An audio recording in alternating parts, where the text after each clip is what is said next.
Another sunny and dry day outside. Let's go over to Anwar Knight with a look at the current conditions. And Anwar, I think you're out there somewhere. Are you? Yeah, I'm here. I'm present and accounted for. Okay. Really, we're having a great afternoon here, Zarada. To many people, the little critters and creatures by our feet are creepy. But for the kids here at the Bugs Without Borders summer camp, bugs are beautiful. I mean, how often do you get to hold, look at this giant snail. That comes from Africa. Look at the size of that. Yes, and there's caterpillars here. That's actually a native of Ontario. We also have some walking sticks from Vietnam.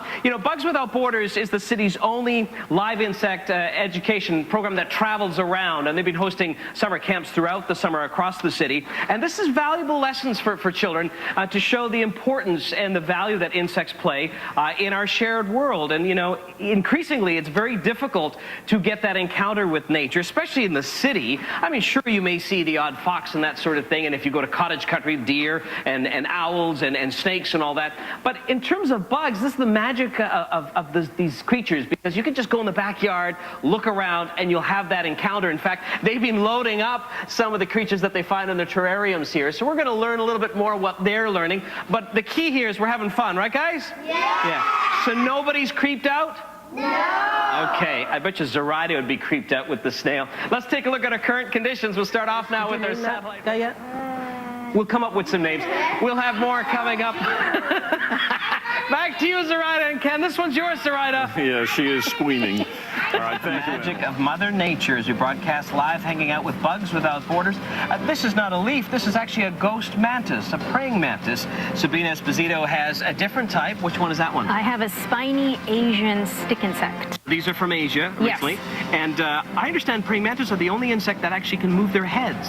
Yes, I said stick insect. It's a praying mantis. Doesn't it kind of look like a stick insect, though? But pretty yes, close. They do move their heads. They move their heads so they can see behind, and they have independent eyes. And also, they have a short lifespan. They do. Sad. They only live maybe 2 or 3 months. And then they look for a mate? Yes, that's the whole point of them living 2-3 months. They find a mate, yes, and then the male has to be very careful because she might eat him right after they mate. Well, life is rough when you're a mantis, let me tell you. Listen, coming up after the forecast, after the break, your full forecast and a live food chain as we hang out with the Bugs Without Borders summer camp. These kids are going in their terrariums, showing some of their finds. All the fun continues after this short break. Stay with us. Bugged about the forecast, Anwar, but I have to say I am a little queasy watching you handle those little critters. Really? I got to tell you, I think those are fascinating. And the praying mantis. They are, but anything with multiple legs or no legs? Well, just for the record, we went through your desk and we found this, Zarada, in your top drawer. And management wants to talk to you about that. This is a cockroach. Look at the size of that baby. But we're thanking Bugs Without Borders, which I should mention is an all-female educational program, which is a rarity because mainly it's guys that are attracted to bugs. But Sabina, let's do a little bit of a food chain with these kids at the summer camp. And this is in general, but this is some of the things that you teach the kids about how everybody has a valuable role. So let's walk through this food chain. We'll start off right here. Okay, so these are potato bugs. They're pill bugs. You can find those. And these are scavengers. You can find them outside anywhere. Okay, and if we move down here, we have crickets. The crickets would definitely scavenge on the pill bugs, definitely. Is this something you find in Ontario too, this particular We can find more field crickets, which are a little bit black. These are more domesticated crickets. Okay, you want to hold that?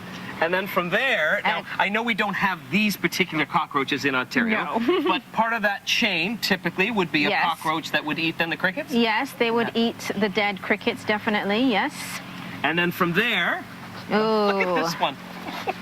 This is what, a cane toad? This is a cane toad. Now, isn't it cute? Oh, well, to me that's kind of freaky. And where would we find those?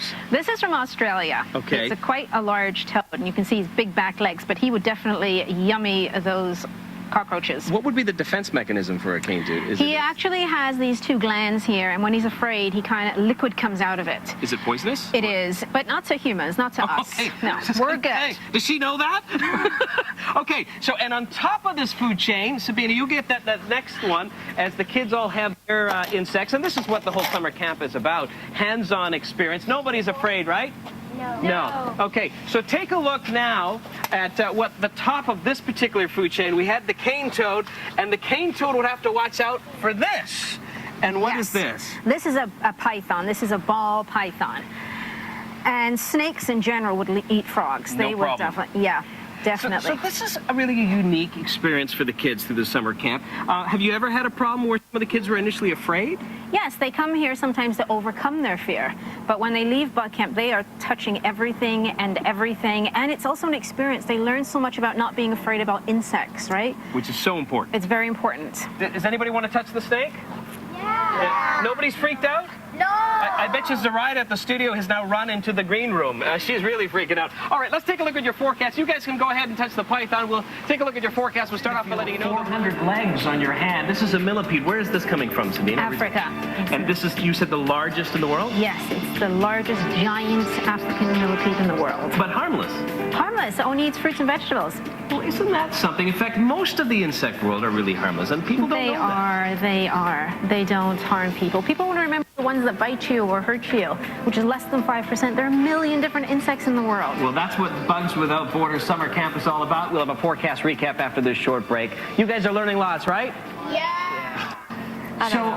Listen, I guess I've been told I've been blessed because apparently the world's largest millipede has pooed on my finger. Is that a sign of good luck? Well, that's what they're telling me. Sabina says it is, but I just think it's really gross. But imagine, look at the size of the world's largest poop from the world's largest millipede. Look at the praying mantis she has here. And just as we wrap up, what's the most important message that you want kids to learn at the Bugs Without Borders Summer Camp? I would like them to know that insects are the most important animals on the planet. Without insects, we would have no other species of animals on the planet.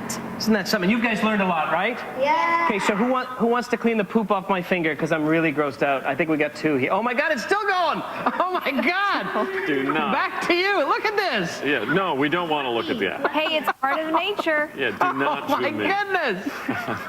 Oh, the shame. It's still pooping. All right, that's our report for CTV News my at noon. Remember, you can gosh. get Toronto's breaking news all day long.